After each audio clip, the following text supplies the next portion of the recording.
If I want to participate and really drive this in the best way I know how, I need to create a pull in that market and really find the innovation in a seaweed product that is so prolific. I don't think there's anything worthwhile in creating an innovation if there's not going to be a market for it. Otherwise, it's going to die in a lab. It's all nice to want to try and save the planet, but you have to have money in the bank to do that. Whatever your fantastic idea is, it has to be commercial at scale. We want global uptake of this. I want global impact, and that's for the outcomes that I'm looking for. I want to see communities uplifted. I want to see less plastic in the ocean, and I want to see less carbon being emitted from, replacing a lot of these high carbon products. Do you reckon seaweed entrepreneurs experience the paradox of choice when starting a new venture and deciding which product or service to work on? I would have to say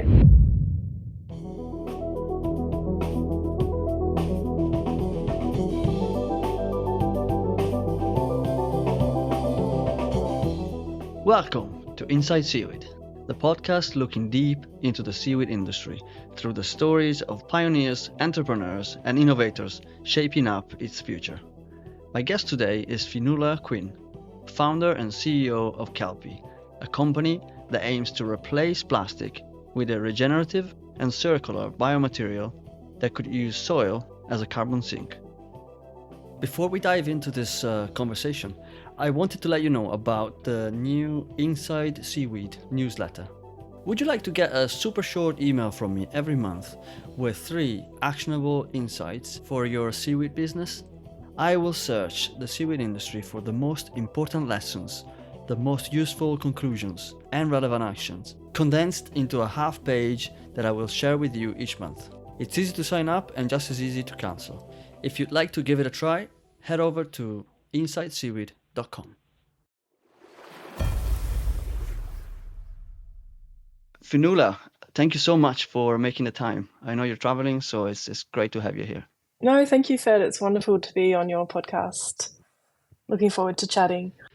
I understand that you will be moderating the very first Seaweed conference Asia Pacific on February the 8th. Of course, by the time this episode goes live, the conference will already have happened, but from where we stand, what do you expect from it? Yeah, I think it's really exciting to be, and it's the right time for us to be coming together and getting that overview of the region. There's been a lot of activity and there's really some rapid movement in terms of technologies all across the board. So I think it'll be a really exciting time, and there's a lot more investment and sort of market pull in the region. We're obviously really well placed in Australia as an island nation to jump into the future of seaweed and take advantage of where the industry is going. So I'm really looking forward to seeing where the different players are activating, but also how we can come together and collaborate as a region more holistically. Have you been to similar events in the past? No, this is actually my first. I'm quite a newbie to the seaweed space, not the aquaculture space, but this is the first seaweed event that I'll be participating in, so that's very exciting.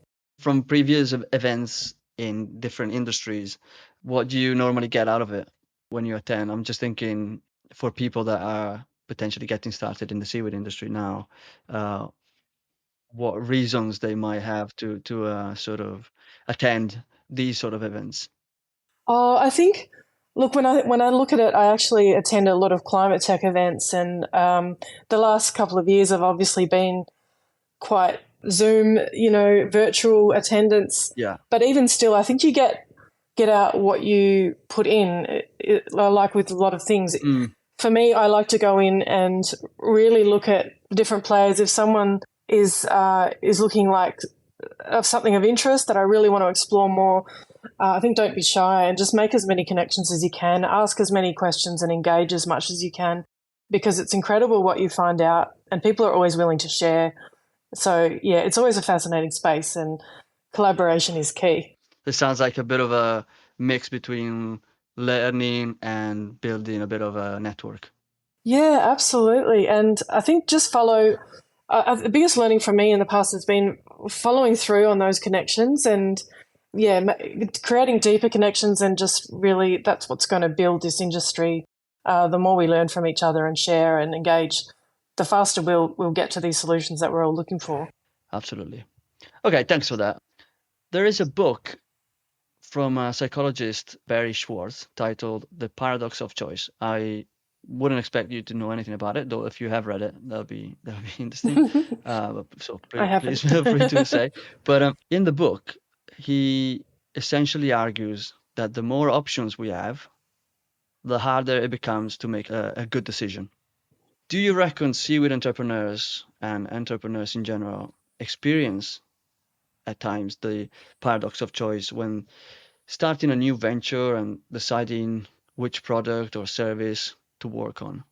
I would have to say 1,000,000% yes. It's something that I've become very, very aware of and very, I guess, diligent in keeping my focus. So I think because it's an emerging and disruptive space, it's tempting to try and delve into the value chain and try and solve all of those solutions and look at all of the opportunity.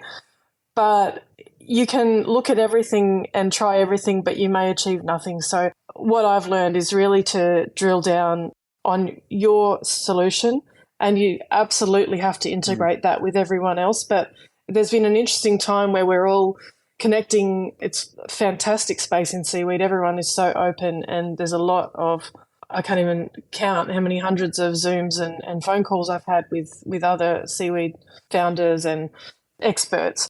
But finding your place in that value chain and really having laser focus on what you want to achieve in your specific founder journey is absolutely key. And it's where we've landed with Kelpy, just to focus purely on compostable seaweed for the cosmetics consumer segment. So packaging that is so tailored to these use cases to enter that market and make sure we actually commercialize and not worry about the million other uses that we can consider along the way right now, because it's just important to get those one or two things into market, and then you can optimize and you can keep validating new uses as you go. But just to keep that focus, absolutely, really key. Definitely. Just to dive a bit deeper on that, I understand that when you got started in the path that took you to founding your company, Kelpy, you were trying to commercialize a climate solution. I'm curious to learn which other options have you considered or even tested, maybe? Yeah, no, that's a really good question. I've definitely been infatuated with seaweed for a few years, and there's quite a well-known film that came out in Australia called the 2040 film, and it looks at all of the innovations we can use today, so what is already known, and the impact we can have on combating climate change by 2040 if we implement them right now. There was a very big kind of segment dedicated to seaweed in the film, and there was a lot around carbon sequestration and then all kinds of bioproducts, from textiles to packaging, food, biomedical. All of it was so fascinating to me. But I think, sorry, I forgot your question. I just went back to my why and how I got inspired. That's all right. No, that's interesting. I was taking notes because I haven't seen 2040. Oh, they've released a condensed 2030 version because they understand that there's 2030 Regenerating Australia is the latest 16-minute film they released just last year. So again, it's about trying to speed up these solutions and empower individuals to know that they can actually start today. And so it's interesting that I watched that film in 2019 with my children, and here I am. I thought, I'm going to do that, and here I am, 2 or 3 years later, and I'm doing it. So it's possible. Just to stay a little bit on that point, like I said, I haven't seen the film, but from what I hear, it's got quite a positive view of the future. And I was going to ask you, how important do you think that is in terms of inspiring vision of something that will work, that will be cool, and that will be better? Yeah, for me, I'm an internal optimist, and which can be very difficult if you're also in the climate tech space. We're all very aware of the declining environment, but I think it's important to take stock of the wins and look around you and be inspired by everyone else in this space that is really putting up a fight And for me, I've just got it, in my mind, I will die trying to do this, to make this a reality. You can't really look at the next generation and not say, I'm not going to do everything I can to hand over a better planet and retain what we can of nature as fast as possible. So there really is no giving up. I think it's just a no quit. There's no quitting, basically. Yeah, but no, thanks for that. It's a really interesting point. Yeah. I mean, I've got 4 daughters, so I think to your point about did I start in other places, I absolutely did. When I looked in Australia, I thought, I want to make, seaweed, compostable packaging, really tackle this plastic pollution problem in the ocean. I'm an absolute ocean advocate and lover. But then realised that we had this huge gap in knowledge of commercial farming in Australia, and even the regulation was really against us in Australia to actually get that to take off, to try and start regenerating and start farming. So I got really distracted with best practice farming and lobbying government, made a lot of fantastic partners in Europe at that time in the hardware, software space, in farming expertise, hatchery experts, which is all coming to fruition now that we're finally getting some traction with some seaweed farmers in Australia are about to finally put some lines in the water. So I don't regret that time and that knowledge, but I quickly realised if I want to participate and really drive this in the best way I know how, I need to create a pull in that market and really find the innovation in a seaweed product that is so prolific, being FMCG packaging, that will have a global impact if we can actually enter that disruptive product into the market. And that led me to connect with, ethical suppliers globally who already have abundant species, regenerative ocean farmers, or invasive species that we're seeing in places like the Caribbean, Fiji, Pacific Islands, Seychelles, where we've got an abundance of species like sargassum, and to valorise that is tackling 2 problems at once as well. So while I wait for Australia to come online and really participate in seaweed farming at scale, we've got all these fantastic neighbours that are already growing seaweed and already have an abundance of supply.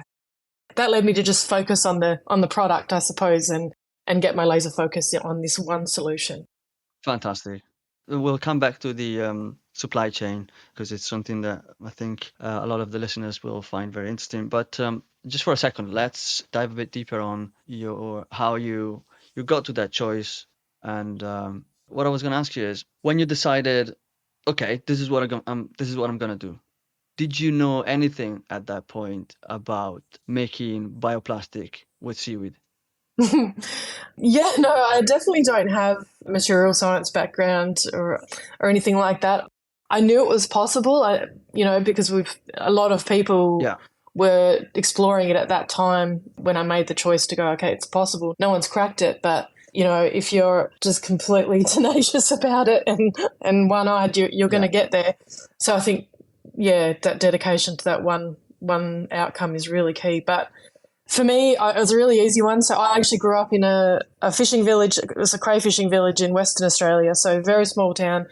My father actually pioneered the first commercial ocean farm, so fish farms in Western Australia, and he went on quite a big journey. Back when I was a teenager, we travelled to Norway, he travelled to Japan, all over the world to try and look at best practice. He lobbied the government quite hard at that time. He was very concerned with the decline in fish stocks. He was out there every day and he was watching the native, endemic fish species going down and down and down every year. The crayfish were diminishing every year. But he didn't get anywhere with government at that time. They said basically there's plenty of fish in the sea. We don't know what you're worried about. So that was disappointing, but there was a lot of learnings there. He built a big successful hatchery. He had the right mentality in terms of getting broodstock from your native bioregion and getting the best quality sort of fish that are already accustomed to that environment and will thrive in that environment, and then giving them a really natural space. But also just restocking the ocean is one of his key goals, basically replenishing for the sake of putting back what you're taking out.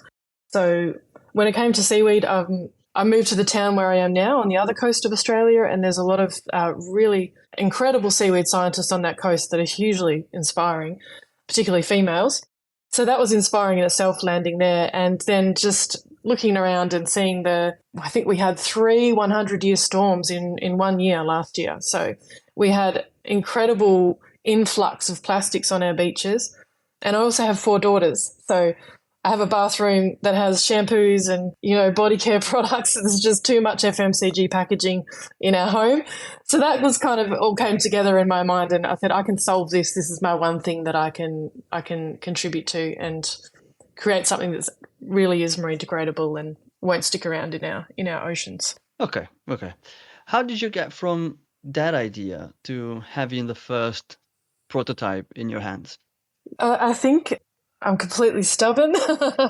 So I did contact everyone on the planet who might be able to help me, including the universities. Yeah, I was just on a mission to find that right person that could help me make this, and doing a lot of research, reading a lot of scientific journals and trying to educate myself as fast as possible on polymers and things like that. At the end of the day, it paid off. I just met the right scientists at the right time, and they connected me to my now team. I have a processing team and I have a biopolymer expert. They happen to know each other. So we've been developing this for the past year and a half. We've made enormous strides together, so hugely proud of the progress we've made. So in this phase when you're basically asking everywhere for essentially for people that could help with this idea, that took you to finding the right partners for you. Is that right? Yeah, I think just being really open, but also completely genuine about why I'm doing this. And I think the more you share and the more passion you have about, I want to save the ocean, I want to create a future for children. I'm really passionate about sustainable materials and stopping this microplastic sort of, the things that keep you up at night. You'll find those people. They'll find you as well. They're like, I'm exactly the same. So I think that energy begets energy. Not to get too woo-woo about it, but it sort of does. They find you. Did you immediately realize you had to go out and look for people with the skills you needed? Yeah, I spent quite a bit of time in the early days getting my strategy right. I'm very careful at planning, I suppose, and that comes from my background in project management and planning. So just really looking at what is the most logical, before I'm bringing other people into my space, and I'm definitely not about to waste people's time, especially if they're experts in a field. Really looking at what I needed to have ready in terms of the value chain and the market research and exploring exactly that right fit.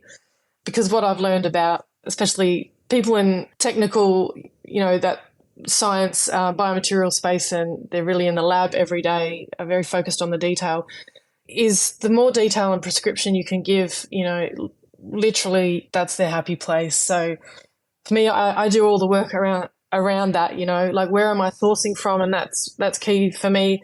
All of these things that don't necessarily concern their part of the journey. So where I'm sourcing from and who my end customer is. I did a lot of work in that space, a lot of customer discovery before I actually engaged the technical experts to really understand the space and the demand. And if it was even I don't think there's anything worthwhile in creating an innovation if there's not going to be a market for it, if it's not actually going to sell.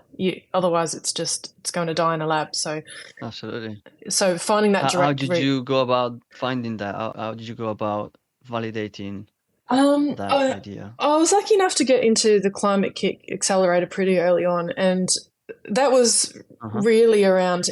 It's all nice to want to try and save the planet, but you have to have money in the bank to do that. So it was really around whatever your fantastic idea is, it has to be commercial at scale. So it has to have global take up. So that just led me to do hundreds and hundreds and hundreds of customer discovery phone calls. We were in a hard lockdown in Australia, so it wasn't a terrible project to keep me occupied while I was stuck in my lounge room. But so in practical, sorry to interrupt. In practical terms, that was basically you calling potential customers and pick their brains, for lack of a better expression. Customers, professors, so everyone in kind of seaweed farming. I was just actually inhaling information, like the whole drinking from a fire hydrant analogy. I was doing that for about 12 months straight, continue to do it, to be honest. I think you have to keep learning in this space. Yeah, I just really wanted to know who was going to pay for that.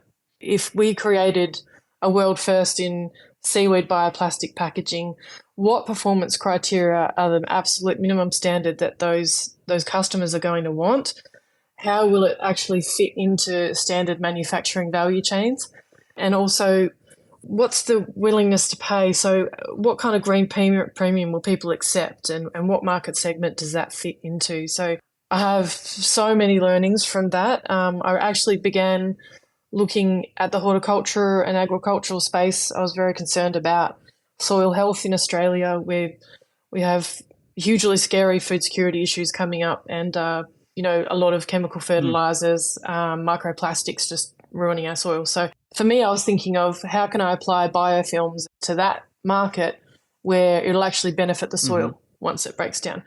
But yeah, I quickly learned, and everyone's really, really open and honest when you call all these people. They'll say, we love it, we've always wanted to do that, too price sensitive, we're not going to be the first movers, but let's hope it takes off, So, and I just validated that over and over again with different brands, with different organizations. And then it was actually when I phoned a local cosmetics, they're like a boutique we live in a tourist village in a marine sanctuary. So there's a lot of organic, beachside holiday shops. And so they sold a lot of eco products for tourists. And they were so excited. And even in the darkness of lockdown, they were like, we have been talking about this. This is all we care about. All our customers care about this so much. That's quite cool. We actually get angry emails if we get, even with the e-commerce, saturation that happened during COVID, people were really complaining loudly back to these brands to say, you've even sent it in unsustainable packaging, things that they couldn't even control because there'd be freight forwarding going on. But people were really furious about it and really taking notice of the wider impact on the environment of ordering online and receiving plastic packaging in the post. But yeah, the more I looked into that, it just kept getting validated over and over again. All the cosmetics brands were like, absolutely, we have been looking for solutions for years, and if you can make this happen, we'll be your first customer. So it was a worthwhile experience before you kind of dive into the wrong direction. That's really interesting to hear, and we'll come back to it, particularly in terms of what you said about the customer perception and almost being cheated a little bit, having bought a sustainable, environmentally friendly product, and then, well, it's wrapped in plastic, Exactly. Yeah. And I think there's a lot of powerlessness as a consumer as well. When you're trying to do the right thing, you're bringing your own packaging and you really try, but it is so difficult, particularly if you have a family. Plastic starts to pervade your home as much as you try to avoid it. So with the solution that I had, I really wanted to try and solve as many of those problems that you feel as the consumer. So you can afford to buy it. It's something that will break down, but not too quickly. So it's still going to be exactly what you need it for the next 1 or 2 years. If you don't have, there's so much problems with councils where they're not taking away green waste in certain areas, or they're not allowing home compost. Well, home compost is fine, but they won't take it away to different facilities in Australia. It's all over the place. So yeah, so really understanding that the use cases in that cosmetic space has been hugely beneficial. You said something interesting. You said you need to find out who was going to pay for it. Mm-hmm. How did that journey go? And did you get, what sort of answers did you get? Yeah, I think if you look at, if you walk down the aisle in your supermarket, there is just so much plastic that we should be tackling. But the reality is there's really tight margins, particularly at your grocery level, so mass-produced items. So that will have to be a second or third horizon. And it's similar, I guess, to the Tesla Model entry, where you have to look at premium first. You have to create really prestige products, and then you can work on optimizing mass production and getting those price points to a more affordable realm when you scale up. So yeah, it's difficult because particularly with single-use sachets and things like that, obviously that's something that you just want to go and solve right now, but somebody has to pay for it. So it's difficult to be competitive straight off the bat with a new innovation. When it comes to picking a particular funding strategy for your company, did you know from the beginning what you wanted to do? It being bootstrapping, crowdfunding, venture capital, or all of the above? Did you have a plan on that in that sense, or did it sort of happen gradually? I think because I'm quite new to the whole startup landscape in terms of capital raising and things. So I've bootstrapped up till now. So I've done 2 years of bootstrapping, and which is actually hugely beneficial. It's taught me to be very, very lean. You know, you don't have to spend a lot of money if you know exactly what your objectives are and what outcomes you're trying to achieve. I think you can burn a lot of cash if you don't have that focus and you're not really dedicated to just progressing your key objectives for the year. Does that mean your team is quite small at the moment? It is small at the moment. I have an incredible network of supporters and mentors and advisors, but I found at this R&D sort of space that I've been in for the last 2 years, I haven't really needed. This goes to the demand for this product as well. The marketing hasn't been necessary. In fact, I'd be scared to market it at this point because the brands, big and small, you know, the prestige and the larger brands are coming to me. So that tells you how in demand this innovation is. So I think it's a lot of those things that other startups encounter where they have to really focus on traction and winning customers. My focus is really making sure the tech is right and making sure that value chain is aligned so that we deliver the mission that we're hoping to do. So my whole approach with Kelpy is to create this compostable bioplastic packaging that's obviously going to have great uplift for the environment if we source ethically and sustainably. My background is in social planning, so I can see the enormous potential this innovation can provide to developing nations, coastal communities affected by climate change, making sure that the social procurement is at the heart of growing a industry that's around marine materials is going to be really key. We want to have a really holistic approach. So I know the demand's there, but working with like-minded people in the decision-making space, and that's what brings me to Monaco this week, is to ensure that we grow this industry the right way, and it's lifting all boats. It's bringing the people that are actually farming this seaweed along for the journey, and that's really what I'm mostly focused on moving forward. And obviously scaling up production and optimizing the tech is. Yeah. But I'm able to do that with the partners and the team that I already have at the moment at the scale that we need. So, yeah, careful growth is the priority. Careful growth, yeah. That leads me quite well into what I was going to ask you next, which is about the supply chain. Many of the listeners will look at bioplastics as a potential use for their seaweed crops.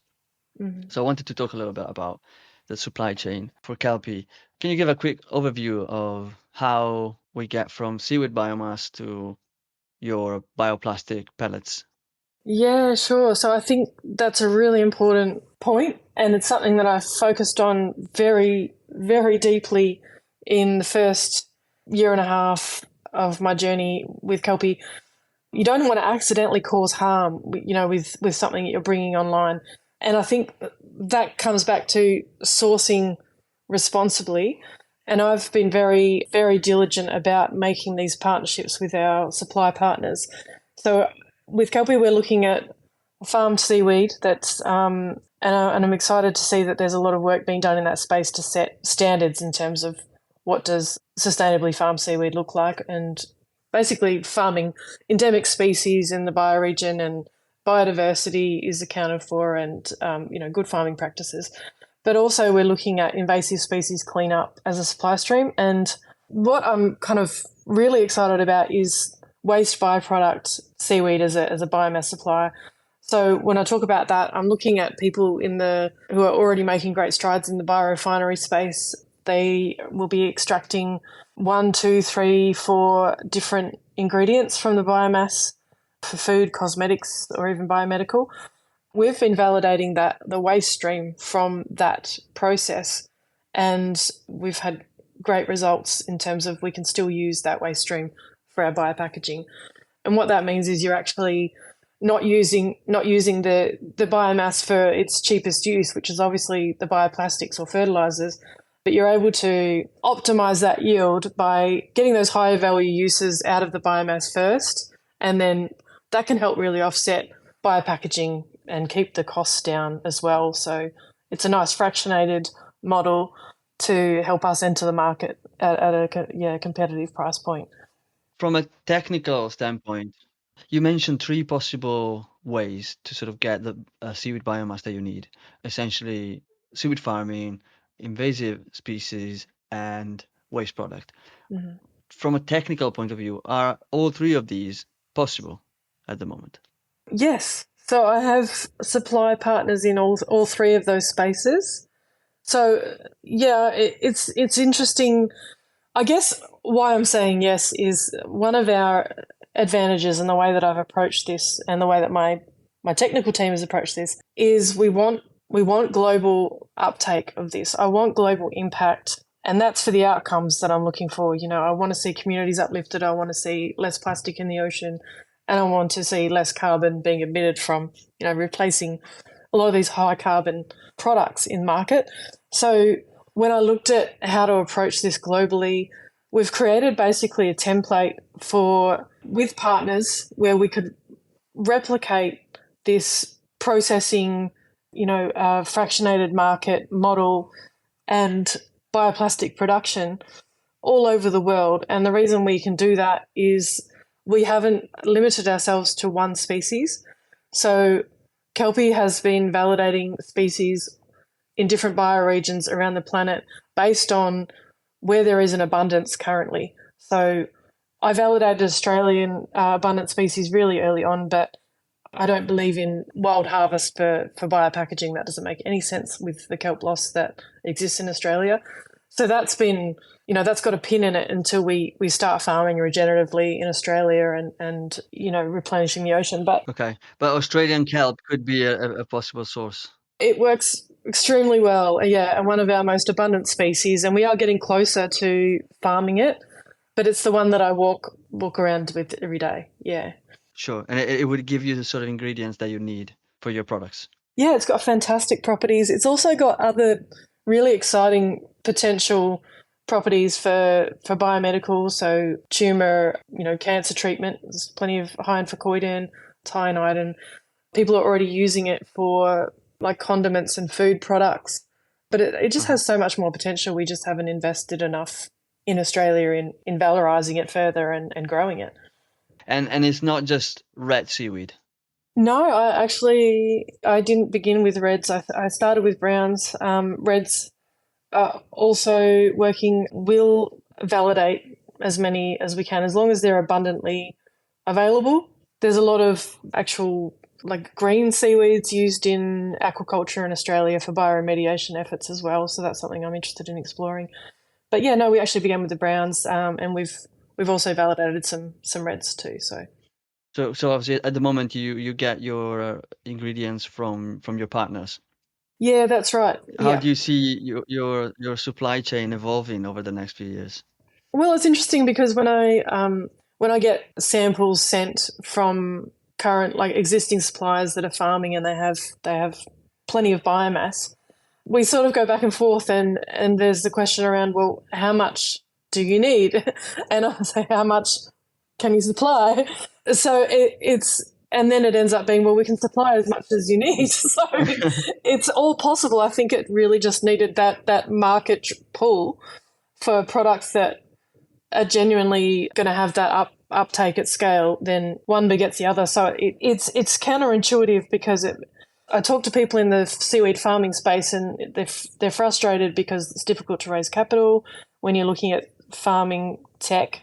But obviously the horse needs to come before the cart. But investors are more interested in the innovation and the product side. So even though you need one to get the other. So it's interesting. I think that balance will sort itself out hopefully in the next year or two when we see these products enter market and the demand become apparent.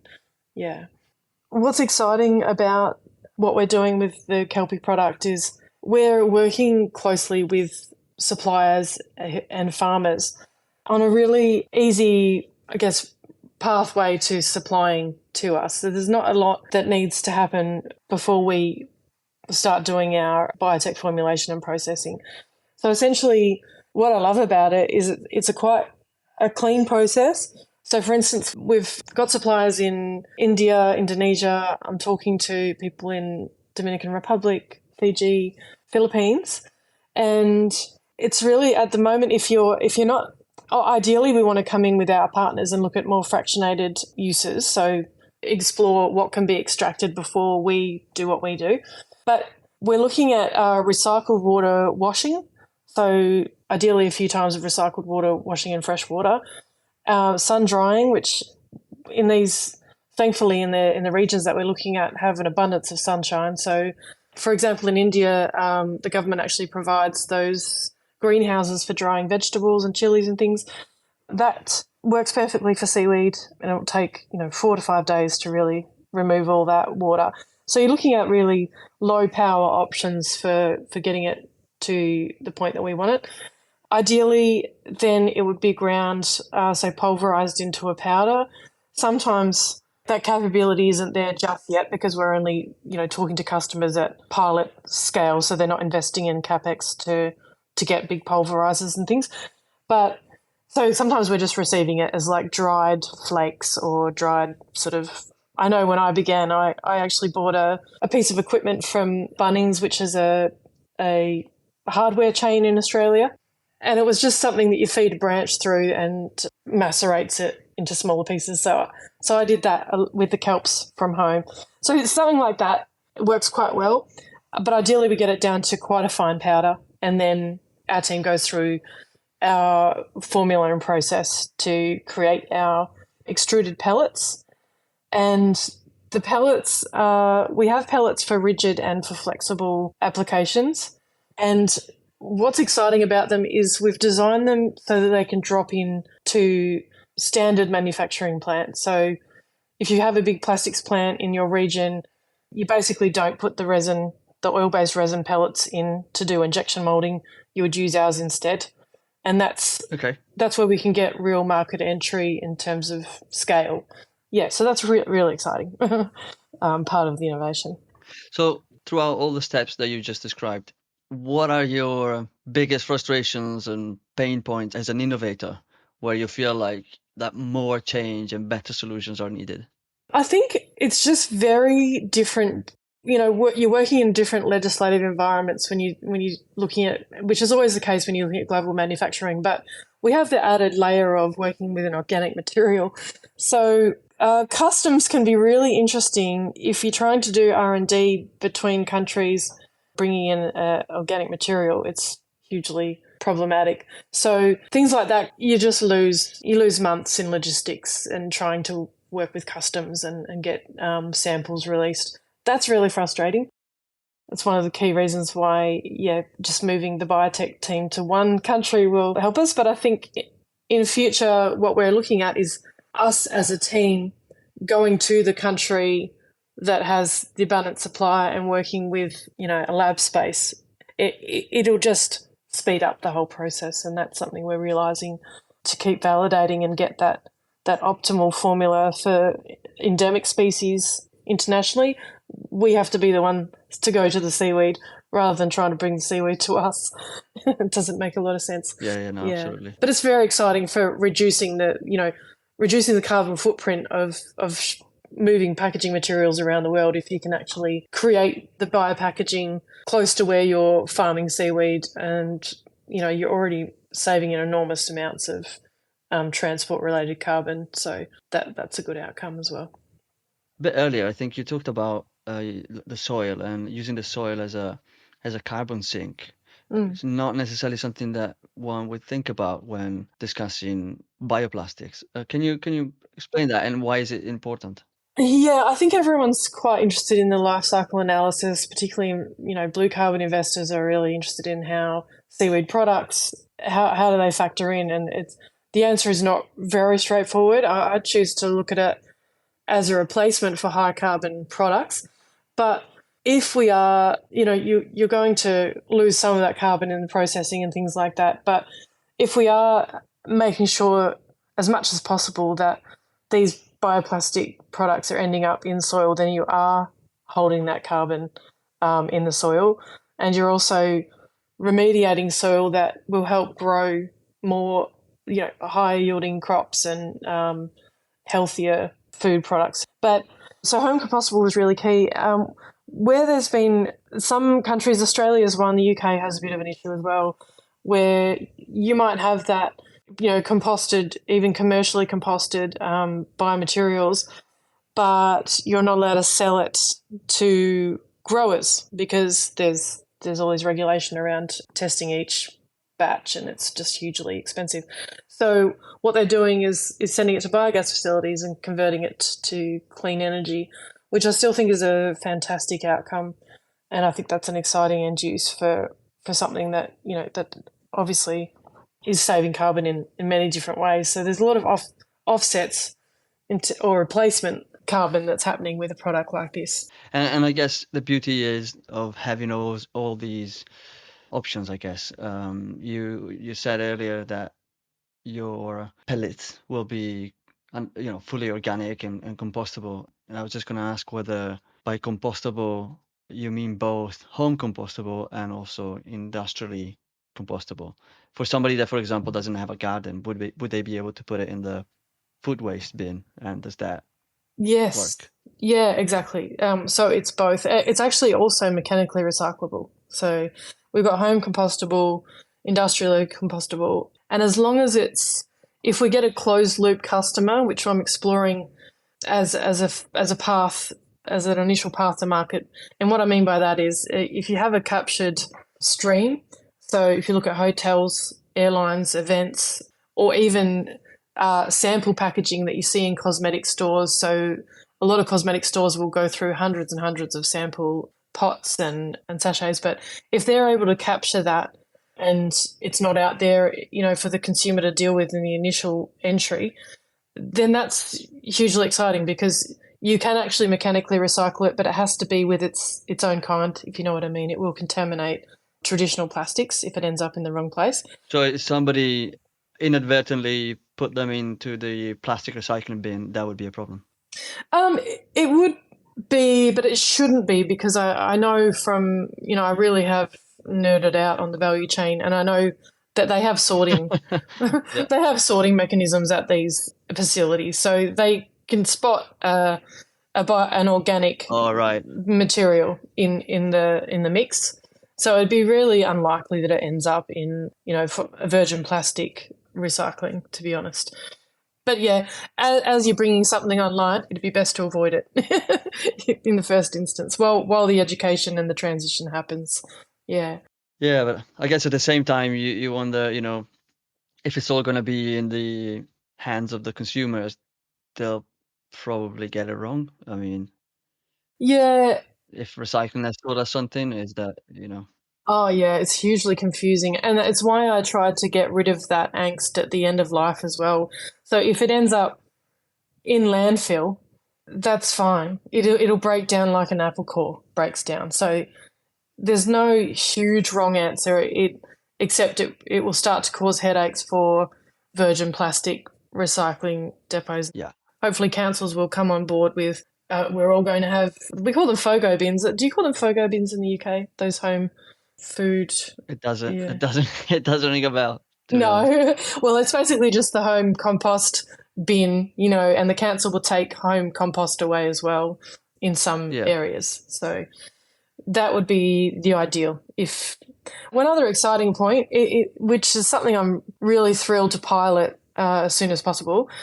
There's actually a group in the UK called Green Ecotech, and they have commercial composting units that they put in hospitals. So they have DHS contracts across the UK, and they also have them installed at major hotels with Four Seasons and big hotel chains. So what they do is they actually collect all the food waste on site and they convert that to compost in this big unit. They can also take 20 to 30% of compostable biopackaging. So if Kelpy was to start with mini amenities for hotels or single-use items for hospitals, you could actually capture that, in that closed stream, and it becomes commercially composted. And that's still a huge amount of plastic that's being taken out of the supply stream, with those two uses. So that's why focus can be really, really exciting if you're just looking at small sample size rigids and then single-use sachet sample sizes. Just those two uses alone, we can reduce plastic by an enormous amount. And they happen to be some of the biggest polluters on the planet because they're little, they don't get recycled, and the sachets we know aren't designed to be recyclable or degradable. So they're two big problematic packaging items that we've zeroed in on to solve. Fionnuala, I'm conscious that we have gone way over time. I told you I ramble. We're gonna have to bring this. No, but it was great. It was really interesting. I took loads of notes, and I think the listeners will find it really useful. We touched on a lot of interesting points, and I think a lot of things that haven't been covered before. Also, great. a lot of good stuff in there. Is there anything else that you would like to add, or a message for my audience, a call to action, anything at all? In terms of a call to action, I think, definitely the biggest learning that I've had is nobody can do this alone. So we definitely need to work together, be as open as possible, connect the science with the entrepreneurs and the brands. It's really going to be a transition that we all step into together. So collaboration is always what I end on, and it's served me well so far. Fionnuala, thank you very much for taking the time. It's been a pleasure to talk to you. Yeah, thank you, Fed. Likewise. Looking forward to chatting again sometime.